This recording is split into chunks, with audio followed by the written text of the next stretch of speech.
Alhamdulillah lulus, alhamdulillah beasiswa, alhamdulillah diundang close the door. Waduh. Berarti ini satu lagi nih, bagaimana nih kalau misalnya diundang oleh close the door langsung? Saya mikir dulu.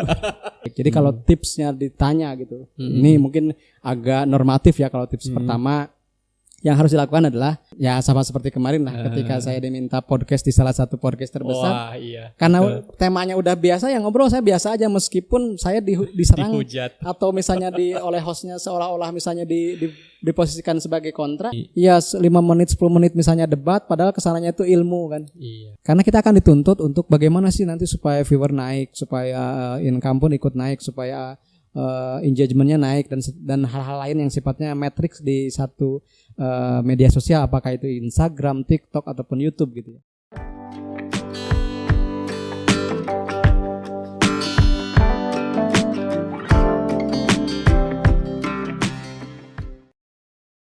Assalamualaikum warahmatullahi wabarakatuh. Apa kabar teman-teman Pamate? Alhamdulillah pada kesempatan ini kita kedatangan bintang tamu lagi di Mantik Podcast.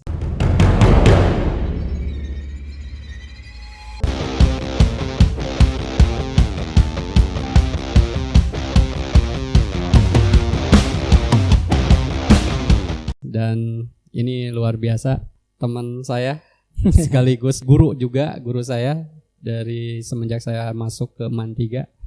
Apa kabar Mang Amsi? Alhamdulillah baik Pak Mate, biasa sambil nunggu pulang. Nah gitu. Ini di jam kosong ya. Jam kosong Kita ngisi acara Mantik Podcast. Ada beberapa yang pengen kita share ke teman-teman. Ya kebetulan ini Mang Amsi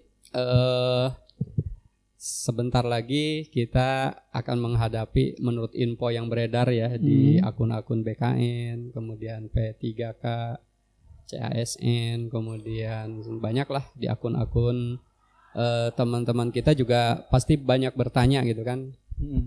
Apa sih kiat-kiat cara lulus P3K berikut sekarang ini serentak Mang Amsi, tes P3K sekaligus ada juga tes CASN.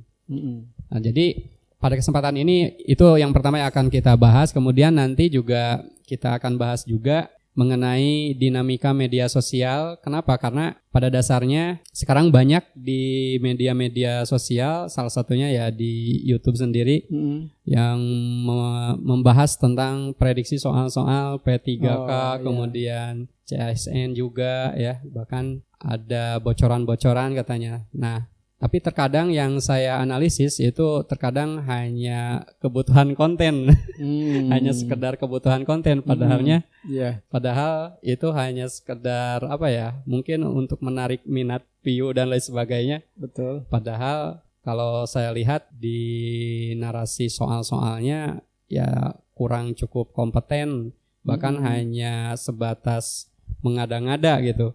Karena saya juga berpengalaman kemarin ikut juga tes P3K, saya belajar di beberapa channel YouTube. Ya di situ terpang-pang jelas bahwa soal-soalnya akan muncul katanya. Sekian persen akan muncul, tapi tiba-tiba ketika tes aslinya itu tidak ada satupun yang keluar gitu ya. Iya. Kita bahas salah satu yang tadi kita ungkapkan bahwa tes P3K dan CASN. Nah, kiat-kiat menurut Mang Amsi ini.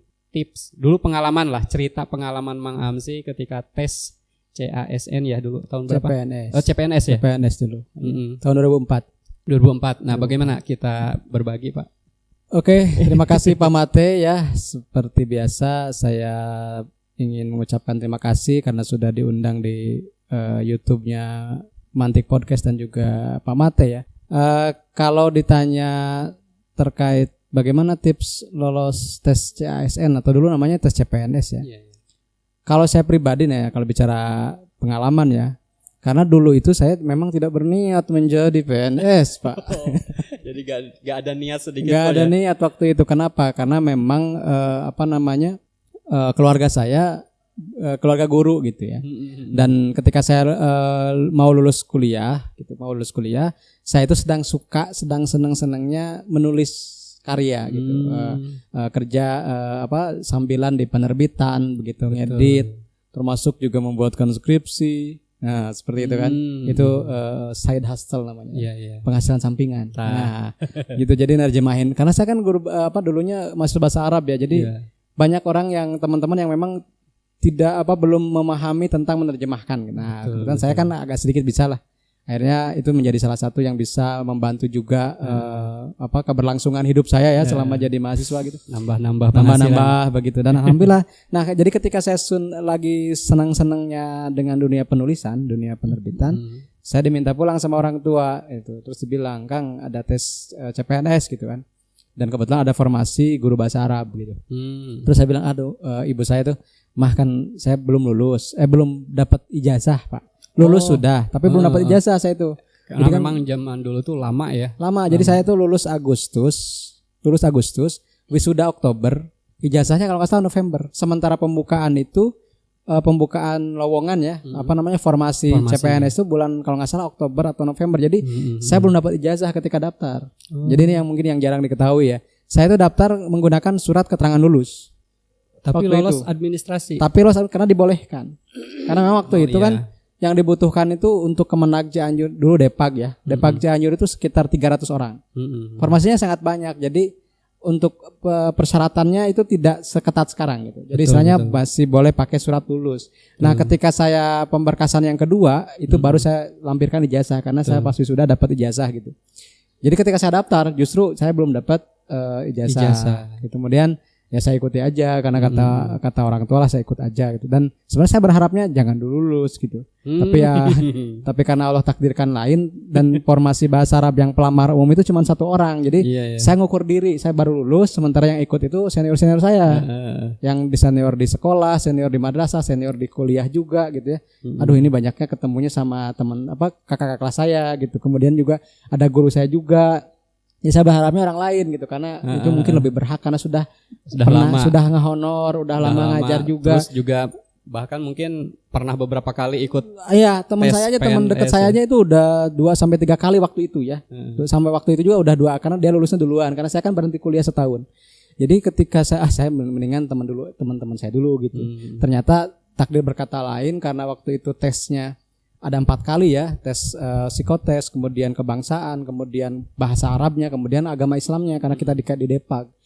Dan ternyata ya mungkin salah satu wasilahnya, bukan salah satu lagi, wasilahnya karena soal-soalnya memang yang sering saya baca gitu. Untuk bahasa Arab itu tentang teori penerjemahan. Yang mana waktu itu saya sedang belajar itu. Sering dilakukan. Kemudian tiap hari bahkan mungkin. Iya, tiap hari karena kita memang proyeknya waktu itu menerjemahkan buku-buku dari Timur Tengah kan. Kemudian yang tes agama Islamnya itu soal-soal fahmil Quran. Yang mana waktu itu saya ikut tes itu, saya udah sekitar 16 tahun di fahmil Quran gitu karena sejak SMP kan, sejak SD sudah belajar. Jadi soalnya ini soalnya soal fahmil semua. Dari 100 soal itu yang saya yakin benar 96, Pak. Dan yang 4 itu bukan kita nggak bisa jawab, tapi soal jawabannya nggak ada. Sampai kita bisa menyebutkan ini soalnya nggak ada jawabannya gitu karena memang salah semua jawabannya. Jadi bisa menganalisis soal itu tidak layak. Tidak layak, tapi meskipun seperti itu saya tidak yakin lulus gitu kan karena mungkin ada faktor lain. Ternyata pas pengumuman itu tanggal 27 Desember 2004 saya masih ingat karena sehari setelah tsunami Aceh. Betul. Tsunami Aceh kan 26 Desember ya teman-teman.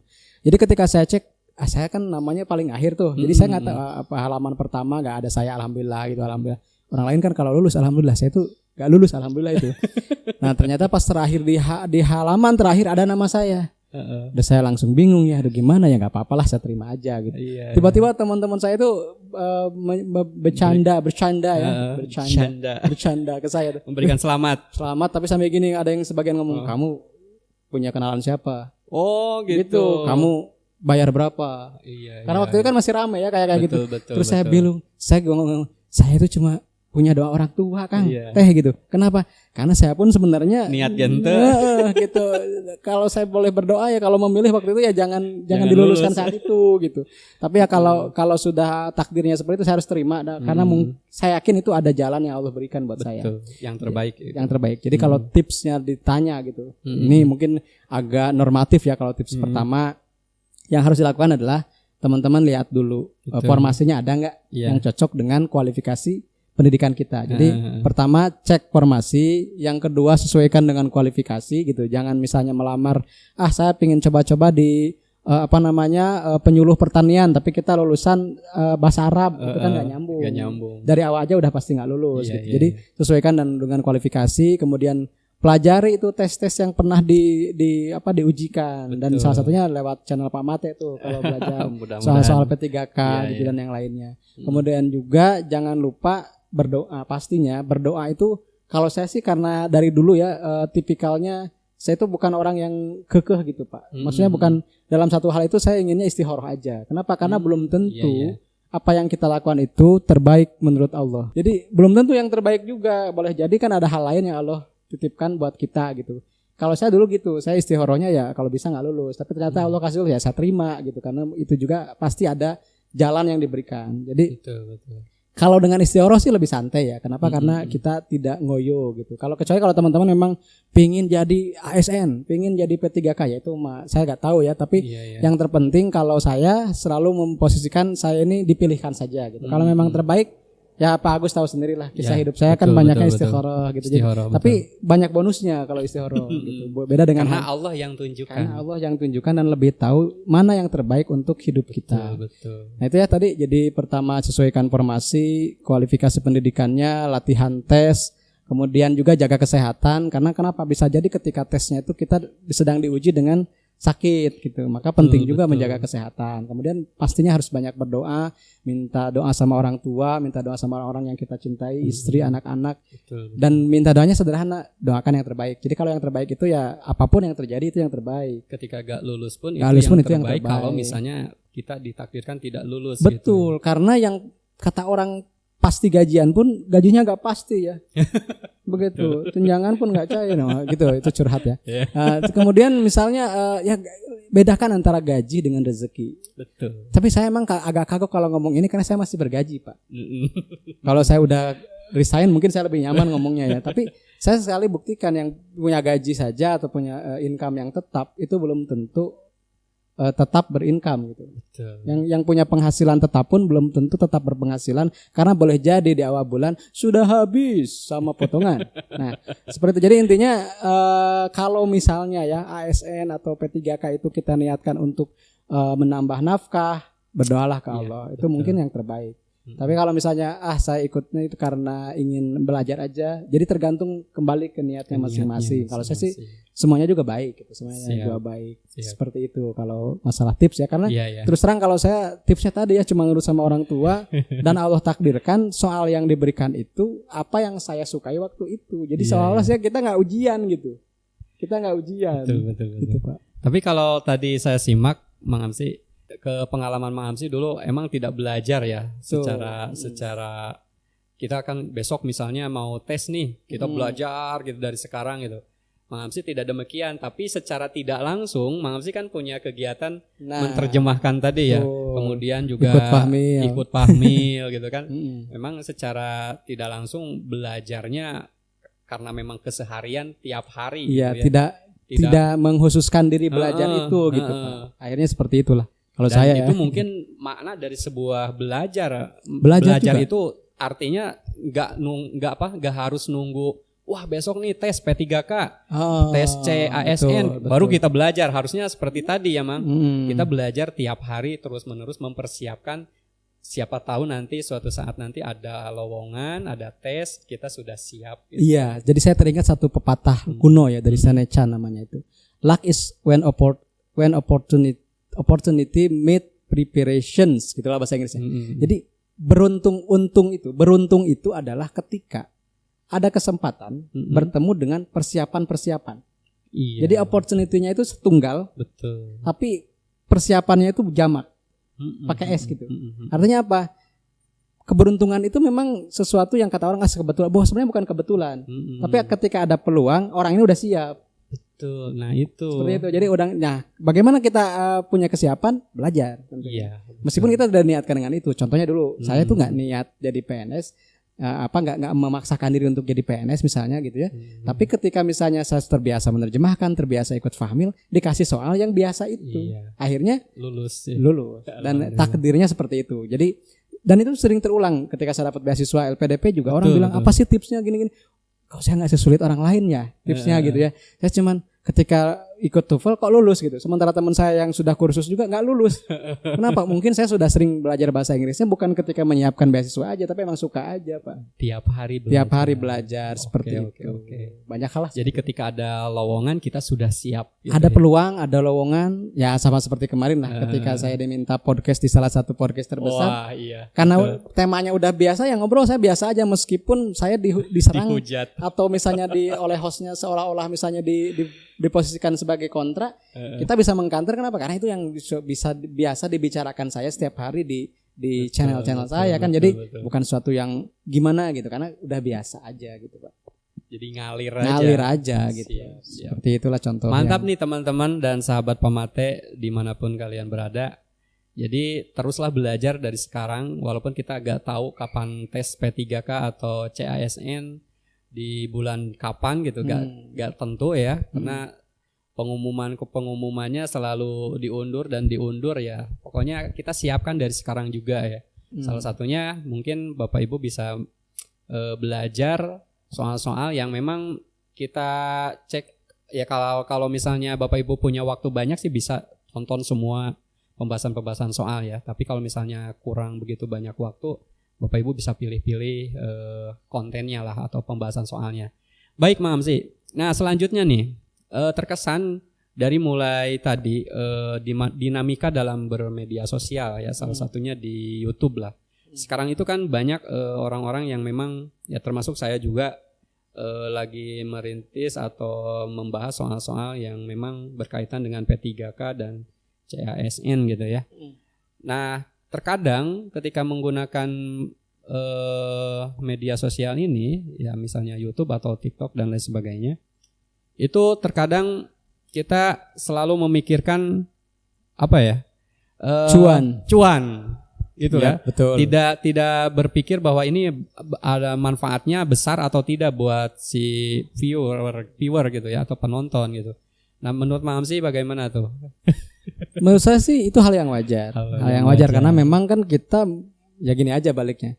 Kita bikin channel buat apa asalnya? Gitu kan, memang salah satunya atau mungkin sebagian besarnya karena monetisasi. Betul. Karena itu ada potensi untuk bisa menghasilkan katakanlah penghasilan sampingan atau katakanlah untuk bahkan jadi akhirnya jadi melebihi penghasilan yang utama kan. Seperti itu kalau memang dikelola dengan baik gitu. Tapi misalnya kalau kita hanya tanda kutip menjadi hamba dari algoritma, emang capek Pak. Bakal capek. Kenapa? Karena kita akan dituntut untuk bagaimana sih nanti supaya viewer naik, supaya income pun ikut naik, supaya engagementnya naik dan hal-hal lain yang sifatnya matriks di satu media sosial, apakah itu Instagram, TikTok ataupun YouTube gitu ya. Tapi kalau kita niatkan dari awal, saya ingin bermanfaat, ide saya juga nanti suatu ketika ada orang lain yang butuh ada rujukannya. Karena gini, sekarang pun misalnya algoritma Reels misalnya ya, Reels itu tidak langsung viral. Dia butuh 3 atau berapa hari supaya dikenali dan dikenalkan oleh algoritma Instagramnya itu ke viewers gitu. Betul. Jadi memang ada waktu dan kita tidak pernah tahu kapan itu viralnya. Saya punya 2 video yang saya justru itu tidak dibuat dengan gitu atau dengan analisis, dengan pendalaman data yang begitu dalam gitu. Cuma comot dari YouTube, dipotong, di CapCut misalnya, upload gitu, dan justru itu yang viral di atas ratusan ribu lah gitu view-nya. Justru saya yang pakai data, yang nonton ya cuma ratusan. Jadi ternyata ya kita enjoy aja menjalani itu ya, buat aja gitu. Tapi karena kita memberikan manfaat niatkannya seperti itu. Karena boleh jadi mungkin tahun ini belum butuh, tahun depan mungkin ada yang butuh. Betul. Pak. Seperti itu. Jadi kalau kita kontennya itu evergreen namanya ya, konten yang katakanlah lama gitu ya, banyak dicari orang, kemudian temanya memang tidak spesifik misalnya tanpa tema maksud saya, itu akan dicari gitu. Betul. Apalagi misalnya kita masukkan kata kunci misalnya P3K kah, CASN kah, atau kalau saya misalnya trading saham syariah, atau yang lagi viral trading itu judi misalnya. Nah, itu kan ya kita cuman membahas itu dari perspektif kita aja. Terlepas orang lain nanti apakah akan merespon positif atau negatif. Tugas kita hanya menyampaikan. Tugas kita selesai gitu. Sesuai dengan pengetahuan kita dan memang pengalaman. Analisis kita memang tidak melanggar secara aturan gitu Tidak melanggar secara aturan TOS atau terms agama, terms service-nya YouTube misalnya tidak melanggar aturan dari medsos itu sendiri, itu menurut saya sih sah-sah saja gitu. Kalaupun itu pada akhirnya memang ditujukan untuk, karena memang dari awalnya memang monetisasi kan, untuk mendapatkan tambahan pendapatan dari situ gitu. Mungkin yang digarisbawahi yang sedikit tidak boleh ya ketika isunya menyesatkan kah, atau misalnya membuat orang lain jadi ragu lah, atau misalnya cuman clickbait gitu. Clickbait tuh thumbnailnya, judulnya bombastis gitu. Padahal isinya mah nggak seperti itu.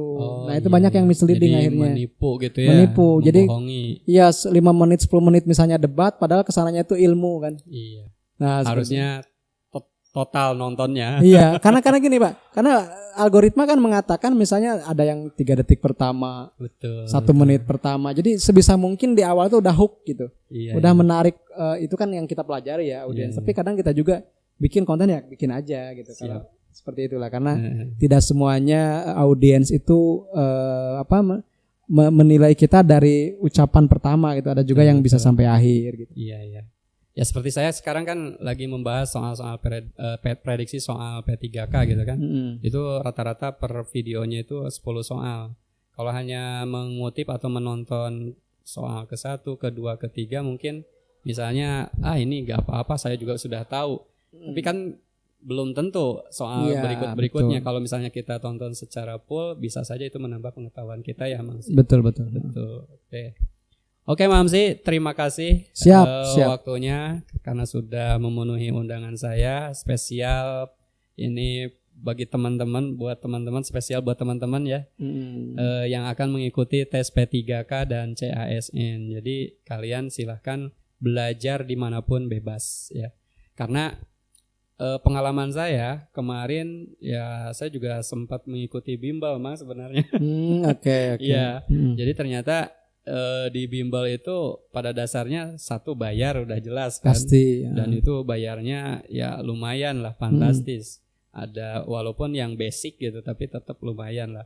Nah, kalau saya perhatikan soal-soalnya, kemudian saya cek lagi di video-video pembahasan soal di YouTube, ya hampir sama-sama aja lah ya konteksnya. Jadi saya pikir untuk teman-teman di luar sana bukan berarti tidak boleh, silakan aja kalau mau lebih mendalami ilmu tentang tes P3K atau CASN, kalian ikut bimbel secara online di lembaga bimbel ternama di Indonesia. Tapi juga tidak kalah menarik ketika kita bisa belajar di channel YouTube yang memang sudah besar gitu ya. Betul. Ya. Oke, terima kasih sekali lagi Mam Hamsi. Sama-sama Pak Mate. Semoga apa yang disampaikan oleh Mam Hamsi ini jadi manfaat buat teman-teman. Amin. Dan pengalamannya luar biasa tadi, walaupun tidak punya niat, tapi alhamdulillah lulus. Alhamdulillah beasiswa, alhamdulillah diundang close the door. Waduh. Berarti ini satu lagi nih, bagaimana nih kalau misalnya diundang oleh close the door langsung? Saya mikir dulu. Karena ternyata saya harus belajar memulihkan kesehatan jiwa dan mental saya ketika membaca komentar begitu ya. Tapi saya santai aja sih sebenarnya. Tapi betul Mang, makanya menurut saya itu kalau misalnya Mang Hamsi ini udah besar sekarang, nama Mang Hamsi kata itu, orang. Iya, kalau saya sih biasa aja sih. Jadi kalau misalnya ada, kecuali di Pamate ya, jangan. Karena gak sanggup. Tapi kalau misalnya diundang ke podcast besar gitu ya, saya pikir ya harus ada kontribusinya lah Mang, nantinya ke depannya gitu ya.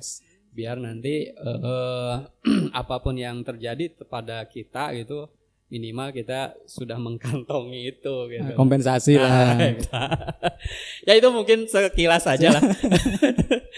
Oke teman-teman, jangan lupa untuk like, comment, share, dan subscribe. Dan selalu pantengin terus channel Pamate. Insya Allah kami akan memberikan ilmu-ilmu yang bermanfaat buat teman-teman. Sekian dari saya. Terima kasih Mang Hamsi sekali lagi. Assalamualaikum warahmatullahi wabarakatuh. Waalaikumsalam warahmatullahi wabarakatuh. Terima kasih.